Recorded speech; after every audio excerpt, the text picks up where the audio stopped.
Hello students, आज हम respiratory system में एक नया टॉपिक पढ़ने जा रहे हैं, दैट इज़ ब्रोंकियोलाइटिस।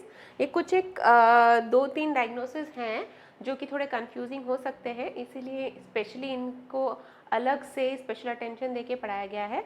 सो आज का टॉपिक है ब्रोंकियोलाइटिस। अब ब्रोंकियोलाइटिस पढ़ने से पहले इन शॉर्ट हम जान लेते हैं ब्रोंकियोल्स क्या होता है।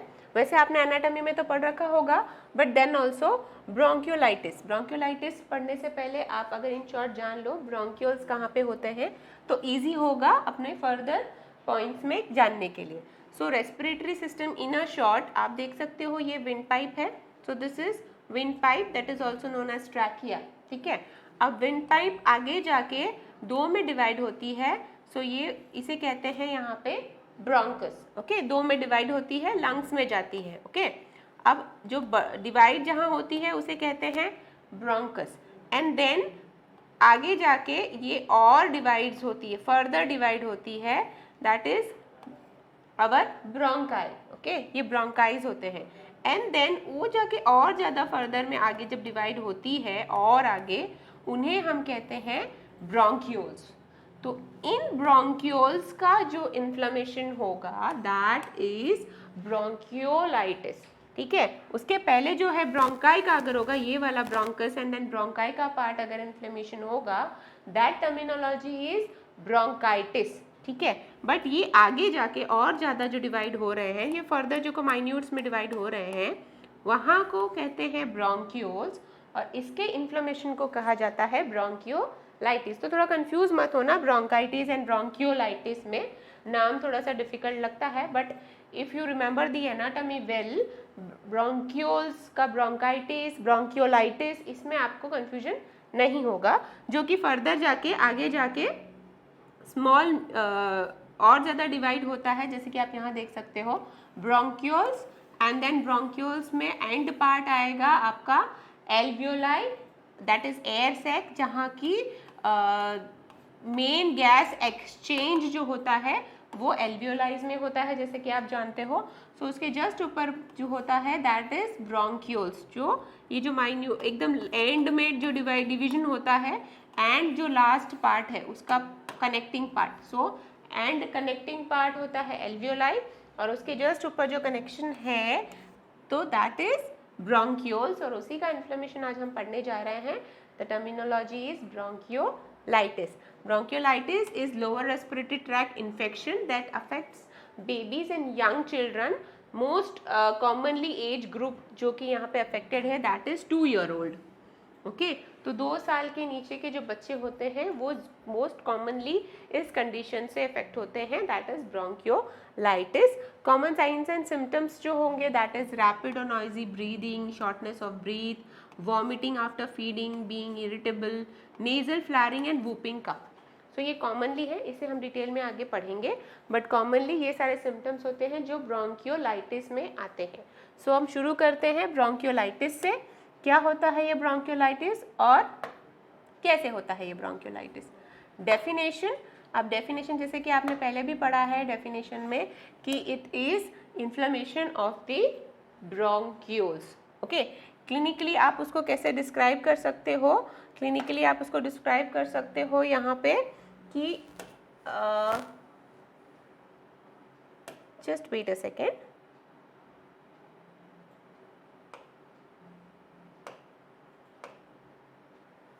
डेफिनेशन पे थे हम. ओके, डेफिनेशन में आप ब्रोंकियोलाइटिस उसको डिस्क्राइब करने के लिए आप कह सकते हो कि it is an acute respiratory illness जो कि लोअर रेस्पिरेटरी ट्रैक को इफेक्ट करती है, जैसे कि हमने एनाटॉमी में देखा the bronchioles part. Okay, the last part जिसके आगे डायरेक्टली एल्वियोलाइज आता है. यहाँ पे इन्फ्लेमेशन होने की वजह से, क्योंकि वो स्मॉल एयरवेज है, उसके इन्फ्लेमेशन होने की वजह से यहाँ पे आपको वीजिंग दिखाई देगी.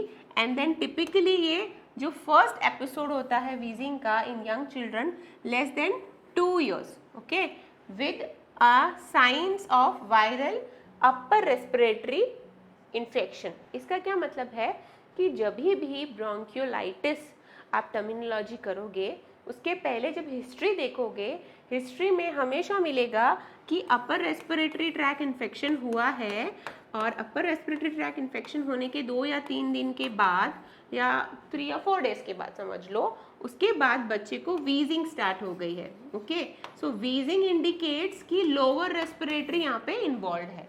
सो दिस इंडिकेट्स कि पहले अपर रेस्पिरेटरी ट्रैक इन्फेक्शन के साइंस एंड सिम्टम्स दिखेंगे, जैसे कि फीवर है, कोल्ड एंड कोराइजा है, रनिंग नोज है। उसके बाद में 2-3 दिन बाद में यहाँ पे वीजिंग चल स्टार्ट हो जाएगी। सो दैट इंडिकेट्स कि अब लोअर रेस्पिरेटरी ट्रैक्ट यहाँ पे इन्वॉल्व हो गया है। सो टिपिकली ये हिस्ट्री ब्रोंकियोलाइटिस में देखने को मिलती है। सो टिपिकली आप देखोगे कि ब्रोंकियोलाइटिस में ये हिस्ट्री आपको मिलेगी अपर रेस्पिरेटरी ट्रैक्ट इन्फेक्शन की। Then no other explanation for wheezing such as pneumonia और एटोपी। यहाँ पे जो वीजिंग के लिए और कोई दूसरा टर्मिनोलॉजी आपको यहाँ पे नहीं मिलेगा। सो वीजिंग होगी बट यहाँ पे निमोनिया या फिर एटोपी जैसे कोई भी साइंस एंड सिम्टोमेटोलॉजी नहीं मिलेंगे। So that indicates respiratory syncytial virus, ये जो है ये प्रिंसिपल एजेंट है ब्रोंकियोलाइटिस में इन्फेक्शन के लिए। जो ब्रोंकियोलाइटिस इन्फेक्शन हो रहा है यहाँ पे, उसकी वजह से इन्फ्लेमेशन हो रहा है, कॉमनली जो होता है infective agent that is respiratory syncytial virus. तो ये इतना कॉमन है इस कंडीशन में कि कभी कभी ब्रोंकियोलाइटिस को रेस्पिरेटरी सिंशियल वायरस इन्फेक्शन इस तरह से भी टर्म कर सकते हो आप, क्योंकि RSV is the principal agent. Para influenza, human metapneumovirus, adenovirus, influenza, rhinovirus, corona virus and mycoplasma, ये अदर वायरसेस हैं जो कि ब्रोंकियोलाइटिस को या फिर जिसकी वजह से ब्रोंकियोलाइटिस हो सकता है, अदर है। पर प्रिंसिपल कौन सा है या फिर मोस्ट कॉमन कौन सा है? रेस्पिरेटरी सिंशियल वायरस, जो कि बहुत इंपॉर्टेंट है, आपको नोटिस करना। अदर्स भी हैं, तो ऐसा नहीं कि एक ही की वजह से होता है, अदर्स भी हैं। ओके, यहाँ पे आप देख सकते हो कि ये जो टाइनी एयरवेज है, ब्रोंक्यूल्स हैं, इनमें हेल्दी कंडीशन में इतना स्पेस दिखाई देगा आपको। ओके, सो ये हॉलो स्पेस है जिससे एयर जो है इजीली फ्लो हो सकती है। बट अगर ब्रोंकियोलाइटिस हो गया तो यहाँ पे इन्फ्लेमेशन के बाद में म्यूकस, सो इस वजह से ये जो हॉलो स्पेस है जिससे कि एयर फ्लो होता है वो कंस्ट्रिक्ट हो गया है या फिर छोटा हो गया है। इसी वजह से जो वीजिंग है या फिर अदर सिम्टोमेटोलॉजी है, shortness of breath and all, वो सब इसी वजह से आती है कि जो ब्रोंक्यूल्स है उसका जो स्पेस है जहाँ से एयर पास होती है वो कम हो जाता है। Okay, so this is in short typically presentation कि ब्रोंकियोलाइटिस में अंदर क्या होता है। अब जैसे कि हमने कहा कि आरएसवी इतना कॉमन है कि आरएसवी और ब्रोंकियोलाइटिस का नाम साथ साथ में लिया जाता है। सो आरएसवी के बारे में इन शॉर्ट जान लेते हैं। What is RSV? आरएसवी का स्पेसिफिक पे ये है एक RNA virus. RSV is an RNA virus. In infants less than 2 years 60% of lower respiratory tract infections are due to RSV। इतना कॉमन है कि 2 साल के नीचे का बच्चा में 60% of the infections are due to RSV। okay, invades epithelial cells of nasopharynx to mucosa of lower airways। अब ये epithelial cells को invade करता है nasopharynx के, और फिर nasopharynx से लेके mucosa of lower airway तक सारों को ये इन्वेड कर लेता है। Okay, moves by cell to cell transfer. RSV kills resident cells, mononuclear cells, mucus, sloughed epithelium, clump in the airway. क्योंकि आरएसवी इन्फेक्शन होता है सो बॉडी में जो रेसिडेंट सेल्स है उसको ये किल करता है, and due to this process जब बॉडी खुद को बचाने की कोशिश में फाइट करती है तो ये जो सेलुलर डेब्रीज हैं जो कि मर चुके हैं, वो cellular debris mononuclear cells, mucus, sloughed epithelium, clumps in the airway, यही चीज़ें जो होती हैं वो एयरवे को ऑब्स्ट्रक्ट करती है, ये जो रेसिड्यूज है। Causes turbulent air flow, wheezing, hyper inflation, atelectasis. तो ये सारे जो हैं इसके वजह से टर्बुलेंट एयर फ्लो, क्योंकि ये ब्लॉक करता है तो यहाँ पे टर्बुलेंट एयर फ्लो होगा, वीजिंग जैसे सिम्टम्स दिखाई देंगे, हाइपर इन्फ्लेशन और एटालैक्टेसिस जो कि कैरेक्टरिस्टिक है ब्रोंकियोलाइटिस का। एक्सरे करोगे तो आपको ब्रोंकियोलाइटिस में एटेलेक्टेसिस और हाइपर इन्फ्लेटेड लंग फील्ड्स जो दिखाई देंगे, that is characteristic of RSV, जिसका एक पिक्चर है जो RSV किस तरह का दिखाई देता है। सो ये वायरस इस तरह का दिखाई देता है। ओके, अब अगर इस कोई भी इन्फेक्टेड एजेंट या फिर एरिया है उसका अगर फ्लोरोस्कोपी में देखा जाए तो ये जो ग्रीन एरिया जो आपको दिख रहा है, so this green is RSV। तो ये कट सेक्शन है जिसको माइक्रोस्कोपी में देखा जाए। सो दो ग्रीन जो एरिया दिखेगा, ग्रीन फ्लोरेसेंस एरिया, सो आप देख सकते हो कि कितना ज़्यादा ये एक सेल को इन्वेड करता है, फुल्ली कवर करता है एरिया को। सो इतना ज़्यादा कवर करने की वजह से इसका जो वायरुलेंसी है वो इतना बढ़ जाता है। ओके, इतना इन्फेक्शन होता है ये एक सेल में। एपिडेमियोलॉजी के बारे में जानेंगे कि कितना ये प्रिवलेंट है RSV या फिर ब्रोंकियोलाइटिस। सो यहाँ पे primarily 2 to 8 months, it is between 2 to 8 months, 50% of all children during the first 2 years of life. Okay, तो प्राइमरीली 2 से 8 महीने के बीच में होता है। 50% of all children during the first 2 years of life. 95% have seroconversion by 3 years. Okay, overall seasonal pattern November to March, ये seasonal pattern है इस इन्फेक्शन का कि नवंबर टू मार्च में ये इन्फेक्शन ज़्यादा होता है। Peak is in Jan to Feb, duration of 15 to 16 weeks. Jan to Feb में इसका पीक आता है। साउदर्न स्टेट्स जो हैं स्लाइटली अर्लियर ऑनसेट है, और year round illness in equatorial region. Equatorial regions जो भी हैं उनमें पूरा ईयरली इसका इन्वेडेशन हो सकता है। अब आगे बढ़ते हैं कि ब्रोंकियोलाइटिस का पैथोफिजियोलॉजी क्या होता है। नॉर्मली आपका एयरवे कैसे दिखाई देगा, और क्या होता है जब RSV इन्फेक्शन होने के बाद में या फिर अदर वायरल इन्फेक्शन होने के बाद ब्रोंकियोलाइटिस हो जाता है, क्या आपको चेंज दिखाई देगा पैथोफिजियोलॉजिकली या फिर पैथोलॉजिकली, क्या चेंज होगा। अब ये नॉर्मल ब्रोंकियल ट्री यहाँ पे दिखाई दिया है। नॉर्मली कैसा होता है ब्रोंकियल ट्री। अब नॉर्मली में ये आपका देखो जो एयरवे यहाँ पे से हॉलो एयरवे है जहाँ से एयर पास होना चाहिए, वो प्रॉपरली आपको ओपन दिखाई दे रहा है। ठीक है, दिस इज नॉर्मल। ओके, तो यहाँ पे एल्वियोलाइज में गैस एक्सचेंज होगा, वो गैस ब्रोंक्यूल से ऊपर की तरफ जाएगा जो कि फाइनली एग्जिट हो सकता है। ओके, अब अगर ब्रोंकियोलाइटिस हो गया, सो ब्रोंक्यूल्स जो फर्स्ट पार्ट है जैसे कि हमने एनाटॉमी में स्टडी किया, अब यहाँ पे क्या हो जाता है कि एल्वियोलाइज जो होते हैं वो लास्ट पार्ट है जहाँ पे गैस एक्सचेंज होना है। तो गैस इनलेट भी यही है, आउटलेट भी यही है। ओके, तो यहाँ पे जब गैस इनलेट होना है, ओके, ये जो टिश्यू इन्फ्लेमेशन है और जो म्यूकस कलेक्शन है उसकी वजह से एयरवे छोटा हो गया है। ठीक है, तो यहाँ से अंदर भी यहीं से आना है, ओके, बट बाहर भी यहीं से जाना है। दोनों चीज़ें आपको याद रखनी है। ऐसा नहीं कि आपको सिर्फ इन्हेलेशन में प्रॉब्लम होगी, एक्सहेलेशन में प्रॉब्लम होगी, तो इन्हेलेशन एक्सहेलेशन दोनों में प्रॉब्लम होगी। ठीक है, तो जब यहाँ से बाहर जाना है, फर्स्ट हम वही देखेंगे कि बाहर जाना है, बाहर भी यहीं से जाना है, बट यहाँ पे क्योंकि नैरोइंग हो चुका है, नेक्रोसिस एपिथेलियम का जो क्योंकि पहले इन्फेक्शन होगा, अगर हम RSV का एग्जाम्पल है, इन्फेक्शन होगा, वो अपने सेल्स से लड़ेंगे, फिर सेल्स अपने डाई होंगे और फिर सेलुलर डेब्रीज कलेक्ट होगी, म्यूकस कलेक्ट होगा, एपिथेलियल प्लग वहाँ पे बनेगा, तो वो नैरोइंग हो जाएगा। प्लस उसके साथ साथ इन्फ्लेमेशन है जो कि ऑलरेडी नैरोइंग कर रहा है। दो चीज़ें हो गई, उसकी वजह से यहाँ पे उसका ओपनिंग छोटा हो गया। अब यहाँ से जब एयर बाहर जाना है, क्योंकि ये इन्फ्लेम्ड है, पूरा इन्फ्लेम्ड है यहाँ से यहाँ पे, तो यहाँ से एयर बाहर प्रॉपरली नहीं जाएगी।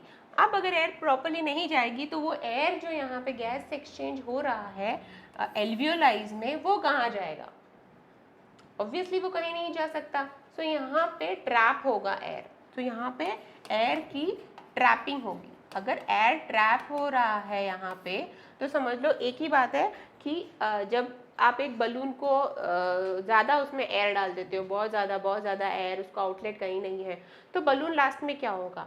बलून कोलैप्स हो जाएगा, फूट जाएगा। सो यहाँ पे एल्वियोलाइज कोलैप्स्ड हो सकती है।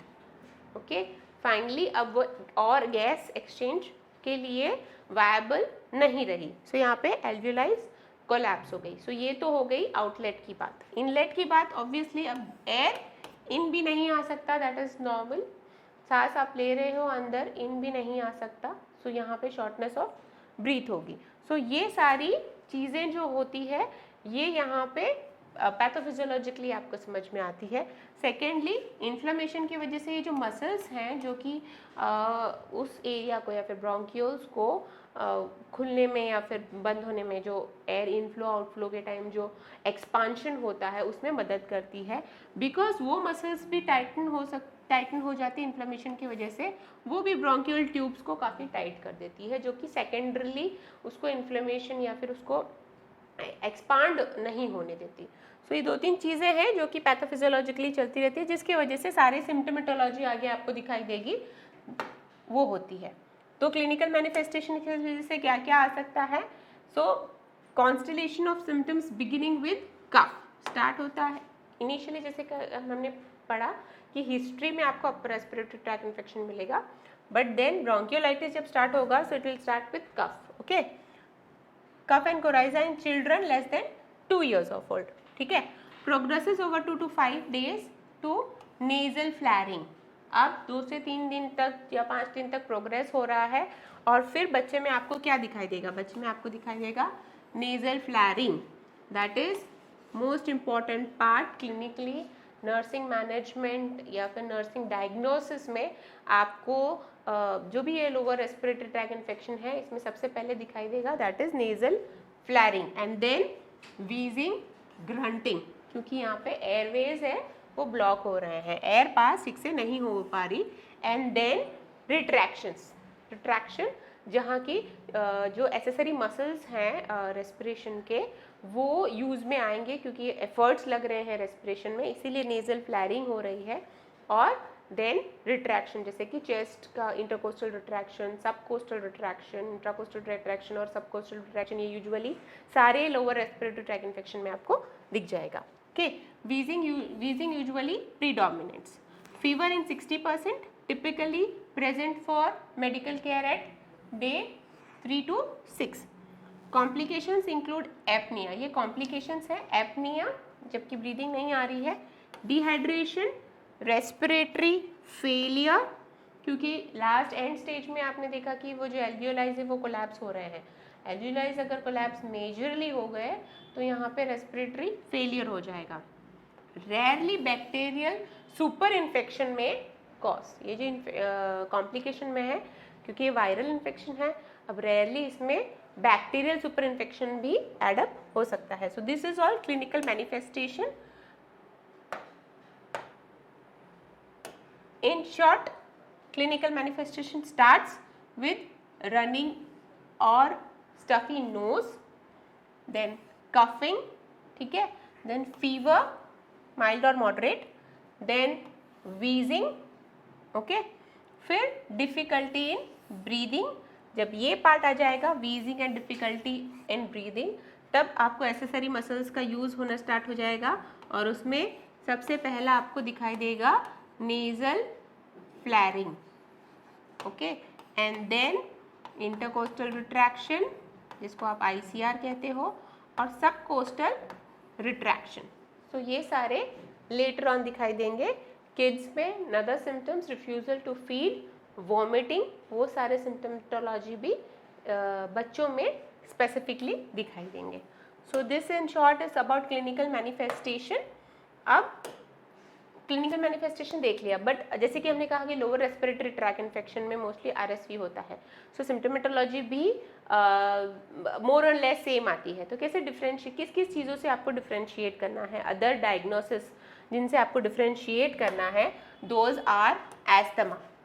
Okay, so asthma typically recurrent pattern होता है, मोर रिस्पॉन्सिव टू ब्रोंकियोडायलेटर्स होता है, इससे आप डिफरेंशिएट कर सकते हो। निमोनिया निमोनिक पैच से डिफरेंशिएट हो सकता है, टिपिकली निमोनिया बैक्टीरियल होता है, इससे भी आप वायरल भी होता है। ओके, कंजेस्टिव हार्ट फेलियर से आपको डिफरेंशिएट करना होगा क्योंकि शॉर्टनेस ऑफ ब्रीथ आती है। फॉरेन बॉडी एस्पिरेशन, क्योंकि same typically shortness of breathe, wheezing इसी में भी आएगी। Wheezing from GERD, oesophageal reflex disease जो होता है उससे भी वीजिंग होती है ऑब्स्ट्रक्शन की वजह से। एंड सिस्टिक फाइब्रोसिस, क्योंकि इसमें सिस्टिक फाइब्रोसिस में जो म्यूकस होता है वो थिक होता है, थिक म्यूकस की वजह से वो ऑब्स्ट्रक्ट करता है और इसमें भी वीजिंग आती है।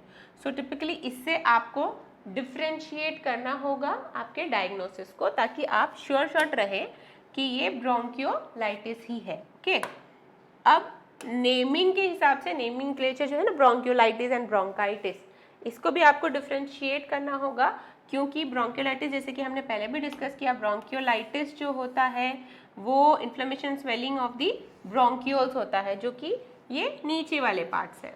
Okay, and bronchitis that is inflammation swelling of the bronchi, जो कि आपका ऊपर का पार्ट है, जो ब्रोंकस है, जो डिवाइड मेन जो ट्रैकिया डिवाइड होता है दो में, सो ये जो मेन फर्स्ट इनिशियल पार्ट है दैट इज ब्रोंकस, और उसका इन्फ्लेमेशन और स्वेलिंग जो होगा वो ब्रोंकाइटिस होगा।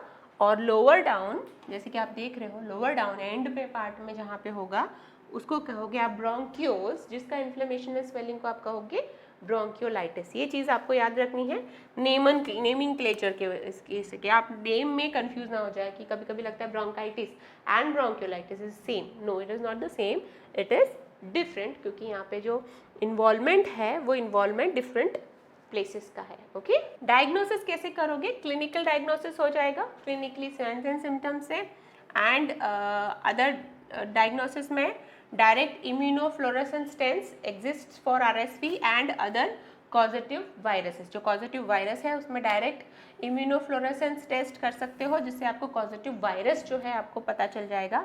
सेंसिटिविटी 80 to 90% और rapid test from nasal wash. So sensitivity इसकी 80 to 90% है, नेजल वॉश से डायरेक्टली आप सैंपल ले सकते हो रैपिड टेस्ट के लिए।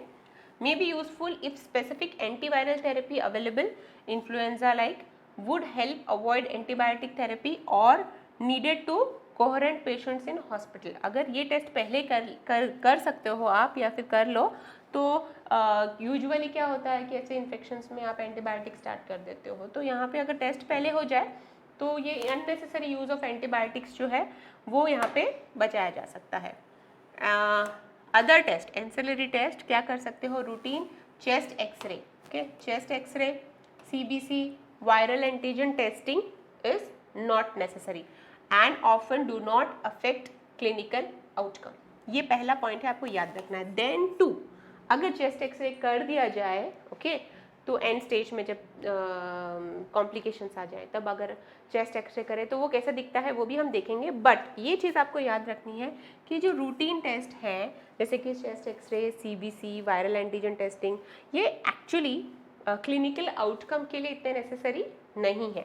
Okay, meta analysis of 82 articles by Bordley et al, इससे पता चला है ये सारी, ये जो इन्फ्रेंस है ये इससे पता चला है कि चेस्ट एक्सरे वगैरह इनमें रूटीन जो CBC और चेस्ट एक्सरे हम करते हैं वो बैक्टीरियल इन्फेक्शंस में ज़्यादा मायने रखते हैं रैदर देन ब्रोंकियोलाइटिस, क्योंकि यहाँ पे स्पेसिफिकली कुछ पता नहीं चलता है। बट देन 2, अगर एक्सरे किया जाए तो क्या मिलेगा आपको? ओके, चेस्ट एक्सरे में नेक्स्ट थिंग जैसे फोकल एग्जाम है, कार्डियक मर्मर है, नॉट रिस्पॉन्डिंग टू थेरेपी है, ऐसा कुछ है तो आप चेस्ट एक्सरे कर सकते हो, जो कि इस तरह से दिखाई देगा। यहाँ पे हाइपर इन्फ्लेटेड लंग्स दिखाई देंगे, एटेलेक्टेसिस आपको दिखाई देगा। इसको स्पेसिफिकली आप देखोगे एक बच्चे में तो किस तरह से दिखाएगा, इस तरह से। ओके, यहाँ पे आपको हाइपर इन्फ्लेशन ऑफ लंग्स दिख रहा है with flattening of the diaphragm. ठीक है, ये जो डायफ्राम है ये यहाँ पे फ्लैट हो जा रहा है। ओके, और उसके साथ में लंग्स जो है वो हाइपर इन्फ्लेट है। ओके, हाइपर इन्फ्लेट हो रहे हैं। आप डार्क कलर जो देख रहे हो इससे आपको पता चल रहा होगा ये। And increased hilar bronchial markings, ये जो हाइलर ब्रोंकियल मार्किंग्स है, यहाँ पे जो हाइलर ब्रोंकियल मार्किंग्स दिख रही है ये इंक्रीज्ड हो रही है। ओके, यहाँ पे इतनी ज़्यादा दिखाई नहीं देती है ये usually. Okay, note, chest x ray is rarely helpful in bronchiolitis, जो कि हमने पहले भी पढ़ा, और इसमें अगर एटेलेक्टेसिस हुआ तो आपको एटेलेक्टेसिस के जो पैचेस हैं वो भी दिखाई देंगे और फ्लैटनिंग जो है ये आपको दिखाई देगी। सो इतना हेल्पफुल नहीं है, बट देन 2 कैसे दिखाई देगा ये आप इन शॉर्ट देख लो। Okay, determining disease severity. ठीक है, अब सिवियर कितना है ये, सिवियर अब जब हम बात कर रहे हैं कि इसके कॉम्प्लिकेशंस भी हो सकते हैं। तो सिवियर कितना है, सिवियरिटी कैसे डिटरमाइन करोगे? Severe disease signs and symptoms associate with poor feeding, respiratory distress characterized by tachypnea, nasal flaring. Okay, बार बार नेजल फ्लैरिंग को मैं अंडरलाइन कर रही हूँ क्योंकि एग्जाम पॉइंट ऑफ व्यू से बहुत इंपॉर्टेंट है। Okay, and hypoxemia. Risk factors, oxygen saturation less than 95%, age less than 3 months, ये रिस्क फैक्टर्स है। Okay, RR more than 70, atelectasis on chest X-ray, ये रिस्क फैक्टर्स हैं। सिवियरिटी कैसे determine करोगे कि सिवियरिटी में 3 पार्ट आप डिटरमाइन कर सकते हो। सिवियरिटी में माइल्ड, मॉडरेट और सिवियर, इस हिसाब से आप डिटरमाइन कर सकते हो। माइल्ड है तो बच्चा कैसे होगा, इन्फेंट अलर्ट होगा, एक्टिव होगा, अच्छे से फीड ले रहा है, इंटरकोस्टल रिट्रैक्शंस जो है वो नहीं है, रेस्पिरेटरी रेट जो है वो नॉर्मल या फिर माइल्डली एलिवेटेड है। ओके, मॉडरेट डिजीज जो है वो उसमें क्या होगा, इन्फेंट अगेन अलर्ट है, can be consoled. Okay, feeding जो है वो थोड़ी सी डिक्रीज हुई है, कंप्लीटली बंद नहीं हुई है, minimal to moderate intercostal retractions है यहाँ पे नहीं था, मिनिमल टू मॉडरेट है यहाँ पे intercostal retraction. Respiratory rate mildly to moderately elevated like 50 to 70 breaths per minute. Severe में क्या होगा, infant is fussy, difficult to console, in short irritable है चाइल्ड, फीडिंग पुअर है, फीड नहीं ले पा रहा। Okay, moderate to severe intercostal retraction है, जो ICR और intercostal retraction and subcostal retraction जो है वो मॉडरेट टू सीवियर है। Respiratory rate moderately to severely increased है, that is more than 70 breaths per minute. इसके साथ जो नेजल फ्लैरिंग वाला पॉइंट हम बार बार ले रहे हैं उसको भूलना मत, nasal flaring. Okay, okay, so this indicates mild to moderate to severe disease अगर नेजल फ्लैरिंग हो गया है। ओके, ये सिवियरिटी के बारे में हो गया। अब सिवियरिटी के हिसाब से ही आपको मैनेजमेंट करना है, इसलिए सिवियरिटी जानी ज़रूरी थी।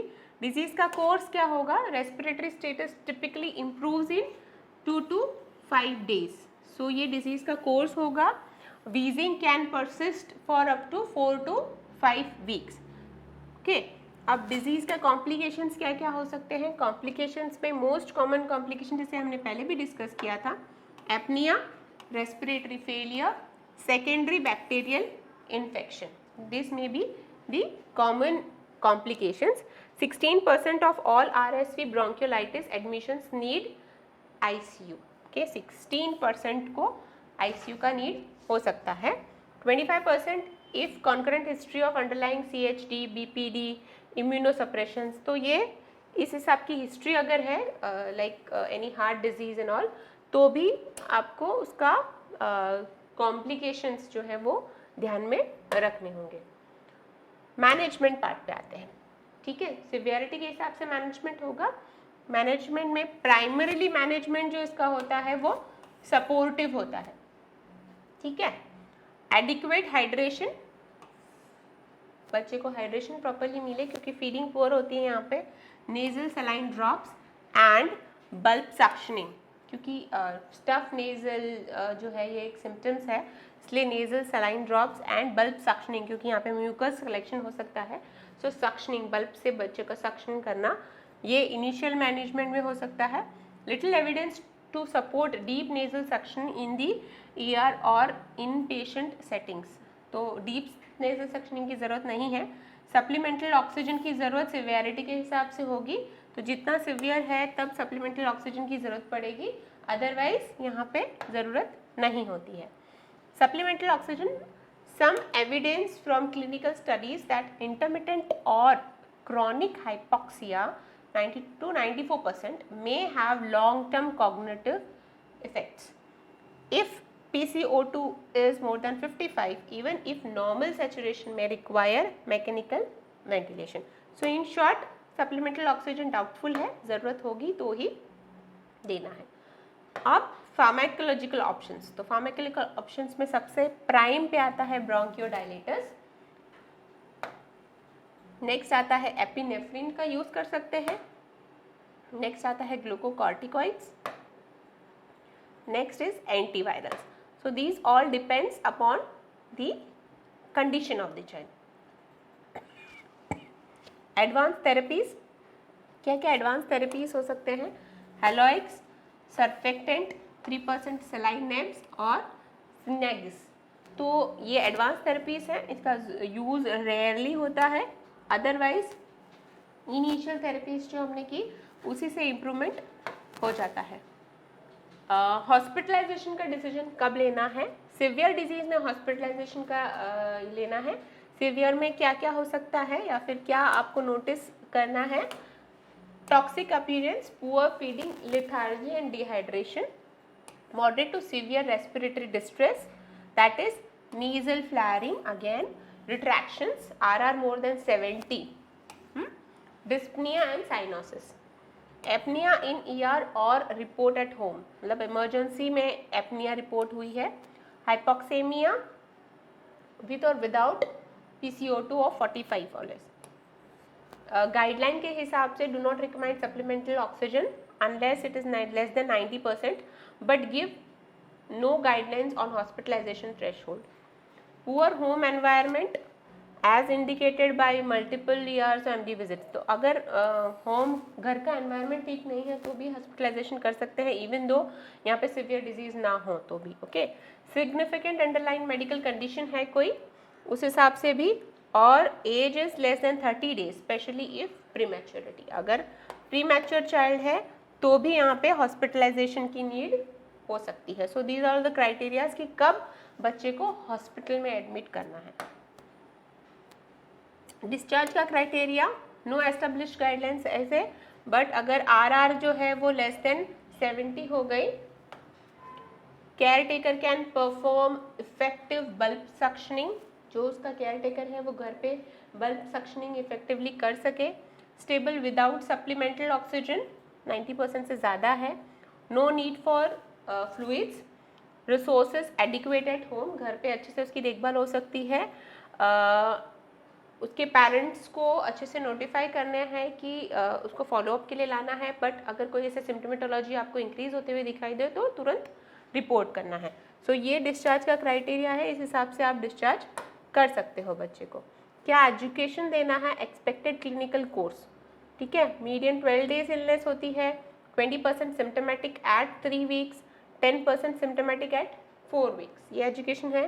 Proper technique to suction nose, ये आपको उसके केयर गिवर्स को एजुकेट करना है। ओके, अब समरी, इन शॉर्ट हमने आज ब्रोंकियोलाइटिस के बारे में पढ़ा। सो समरी में है bronchiolitis as a high disease burden, self limited disease है, ये इंपॉर्टेंट है, सेल्फ लिमिटेड डिजीज है। Okay, with few effective management options, reasonable to trial albuterol और epinephrine and continue if response, ये अगर जरूरत पड़ी तो ही pharmacological options. Treatment algorithms and admission criteria often directed by consensus opinion, ये कॉन्सेंसस ओपिनियन होता है हॉस्पिटलाइजेशन करना है या नहीं करना। Large ongoing studies needed to further define risk factors for progression, oxygen saturation, respiratory rate और एज, ये क्राइटेरिया जो है ये इम्पॉर्टेंट है ब्रोंकियोलाइटिस के इसमें, ठीक है। तो आज हमने इन शॉर्ट पढ़ा ब्रोंकियोलाइटिस के बारे में, उसको डिफ्रेंशिएट किया, डिफरेंशियल डायग्नोसिस क्या क्या है। मेन RSV इन्फेक्शन से ये होता है, तो RSV एक वायरल इन्फेक्शन है जो कि प्रिवेंटेबल है, ये एक नोट के साथ हम खत्म करते हैं।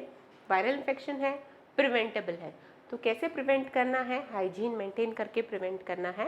हैंड वॉशिंग, जैसे कि अभी के करंट सिनेरियो में हमें बहुत ध्यान रखना है ये सब चीज़ों का। तो hand washing, clean disinfected surfaces, ये सारी चीज़ें जो हैं ये इम्पॉर्टेंट क्राइटेरिया है प्रिवेंशन के लिए। क्लोज कॉन्टैक्ट अवॉइड करें बच्चों का, आप 2 साल के नीचे के बच्चों का बहुत ध्यान रखें डिसइंफेक्शन का। दूसरे लोग आके इसको अगर छू रहे हैं तो उनके हाथ पहले धुला के डिसइंफेक्ट करके फिर ही वो बच्चे को छुएं।